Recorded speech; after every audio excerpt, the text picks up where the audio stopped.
हम लोग इतने मैच्योर बनते हैं कि पाकिस्तान ने 1993 में बॉम्बे में बॉम्ब ब्लास्ट करे, कितने वो किलो आरडीएक्स लेकर आए, इतने लोगों को मार दिया, 26/11 करा। जज्बाती नहीं होना चाहिए। पार्लियामेंट पर अटैक कर दिया, जज्बाती कभी नहीं होना। अक्षरधाम मंदिर में अटैक कर दिया, कभी हम लोग जज्बाती नहीं होते। हजारों लोग कश्मीर में मार दिए, जज्बाती मत होना। पंजाब में आग लगाती, जज्बाती मत होना, कभी जज्बाती मत होना। हमारे जज्बात क्या, हम लोग लाश हैं क्या कि जज्बाती नहीं होना? Are we dead bodies? Kashmir में 4 टेररिस्ट जो अपने आप को ये क्लेम करते हैं कि they are from some outfield call उसका द रेजिस्टेंस फ्रंट, TRF नाम का रेजिस्टेंस फ्रंट है। एक पाकिस्तान की जो लश्कर तैयबा है उसका ये एक ऑफशूट है। इन्होंने क्लेम किया कि ये टेररिस्ट अटैक उन्होंने किया। कुछ 28 लोग मारे गए हैं। सारे के सारे इनोसेंट, सारे के सारे टूरिस्ट, सारे के सारे सिविलियंस, जिनका ना तो कश्मीर की पॉलिटिक्स से कोई ताल्लुक है, ना they are there in some kind of an oppressive position. तो ये मासूम इनोसेंट लोगों को 28, जिसमें से 2 फॉरेन टूरिस्ट भी है, ये 4 दहशतगर्द ने उनको हलाक कर दिया। जो रिपोर्ट्स आ रहे हैं मीडिया में और सोशल मीडिया में, साफ दिख रहा है कि दे वर टारगेटिंग हिंदूज, और वो मारने से पहले भी तय कर कोशिश कर रहे थे कि they wanted to separate Muslims from Hindus, I guess. और सिर्फ हिंदूज को वो टारगेट कर रहे थे। It is condemnable act. इतना मतलब ये घिनौनी हरकत है। और वो बच के भाग भी गए।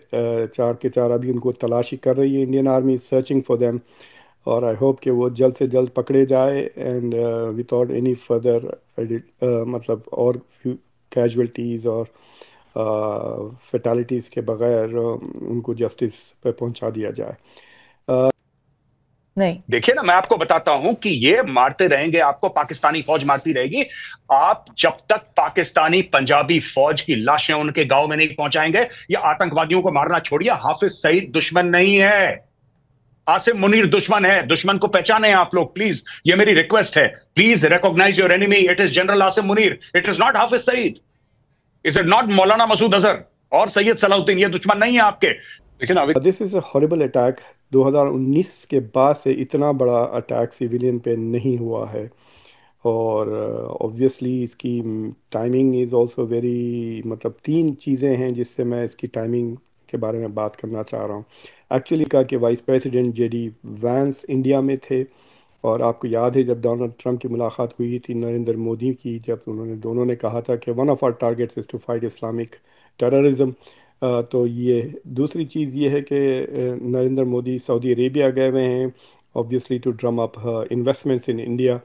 तो ये दोनों इम्पॉर्टेंट डेवलपमेंट्स हैं, जिससे आपको साफ लगता है कि Pakistan is getting more and more marginalised global politics से भी, और रीजनल पॉलिटिक्स, और इवन इन द OIC के कॉन्टेक्स्ट में मुस्लिम मुल्कों से भी दूर होते जा रहा है।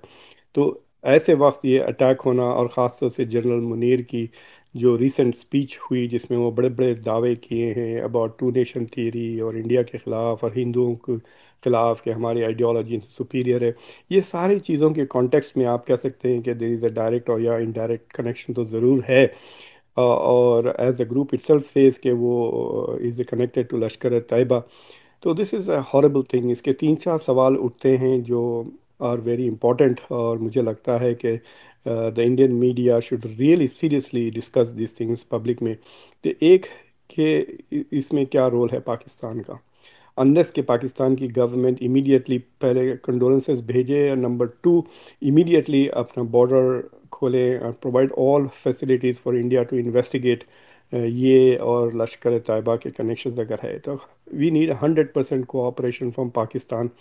And if you don't get it तो इसको बिल्कुल एक दुश्मन का वार समझना चाहिए। This is not domestic terrorism, this is international terrorism. एक तो ये है कि the first thing that we have to do is make sure कि Pakistan cooperates fully with India, मतलब जो जो चीज़ें इंडिया मांगता है to investigate this killing and connections और उनके पीछे कौन है, पाकिस्तान शुड प्रोवाइड। वरना international community should begin to basically उसको एक पराया स्टेट बना देना चाहिए।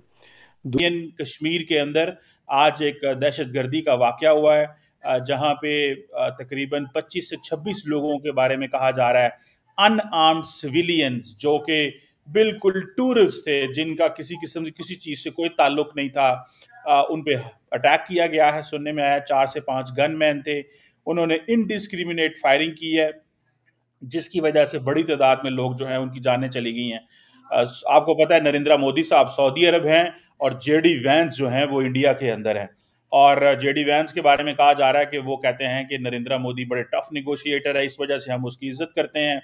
और कई लोगों का ये कहना है कि अब चाइना के साथ हालात ख़राब कर लिए हैं, तो अब अमेरिकन जो हैं वो इंडिया के पास आ गए हैं कि इनके साथ अपना जो ट्रेड एग्रीमेंट है वो भी साइन करने जा रहे हैं, और उसकी भी निगोसिएशंस हुई हैं। कैसे देखते हैं? और ख़ास तौर पे तार साहब, सऊदी अरब के अंदर बड़ा वेलकम किया गया है नरेंद्र मोदी को। How do you see this developments? Seema साहब, सबसे पहले तो मैं इसको कंडेम करूंगा जो अटैक हुआ है इस वक्त कश्मीर में, बिलखसूस बेदोशे लोग जिनका कोई लेना देना ही नहीं है, उड़ीसा से थे, कर्नाटका से थे, और बेचारे टूरिज्म के हवाले से वहां पे आए थे। एक बड़ा एक इम्पोर्टेंट बेसरान जगह है, मेडोज उसका नाम है, जहां पे थे। फलगाम जगह से 5 किलोमीटर दूर थी जगह, जहां जिसको कहा जाता था स्विट्जरलैंड ऑफ इंडिया। वहां पे टूरिस्टों पे अटैक किया, लेकिन ये टाइमिंग बड़ी सेंसिटिव इस हवाले से है, उसमें सिग्नल बड़े अजीब अजीब से जाएंगे। इस पे एक तो जो इस वक्त जेडी वैंस जो है वो, मैं बल्कि उन्होंने जो स्पीच दी है जयपुर के अंदर राजस्थान इंटरनेशनल सेंटर में, उन्होंने अपनी जो स्पीच दी है मैंने वो बड़ी तफसील से सुनी है, उसको भी डिस्कस करते हैं। लेकिन चीमा साहब, ये कश्मीर के अंदर होना उस रीजन को मजीद डिस्टेबलाइज करने वाली बात है। जो भी इसके पीछे, अभी तक किसी ने इसकी रिस्पॉन्सिबिलिटी एक्सेप्ट नहीं की, लेकिन जो भी इसके पीछे है उसका 2 कंट्रीज के साथ बिल्कुल जो है वो डायरेक्ट डैमेज करेगा, पाकिस्तान को और भारत को। हालात पहले ही सेंसिटिव हैं, दोनों कंट्रीज का रिलेशनशिप पहले ही सेंसिटिव है, जिसको अगर देखा जाए, और वो मजीद सेंसिटिव हो जाए।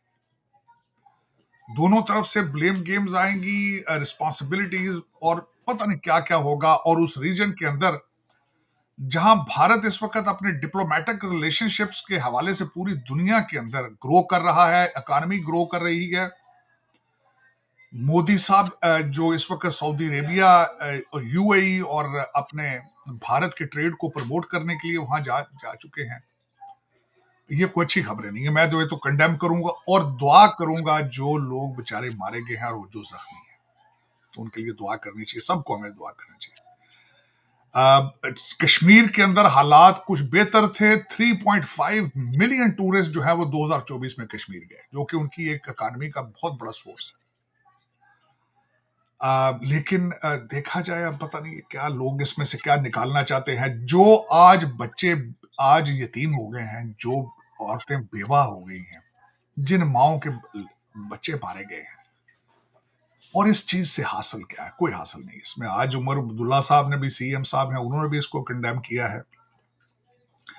मीर वाइस उमर फारूक हैं, उन्होंने भी इस चीज को कंडेम किया है। मैं बड़ी सख्त तरीके से इसको कंडेम करता हूं, और मैं रिक्वेस्ट करना चाहूंगा देखने वालों को कि प्लीज इसको लोगों के लिए दुआ की जाए, ताकि जो उनके लवाहिकीन है उनको सब्र हो, और जो जख्मी है वो जल्द से जल्द से हो सके। जेडी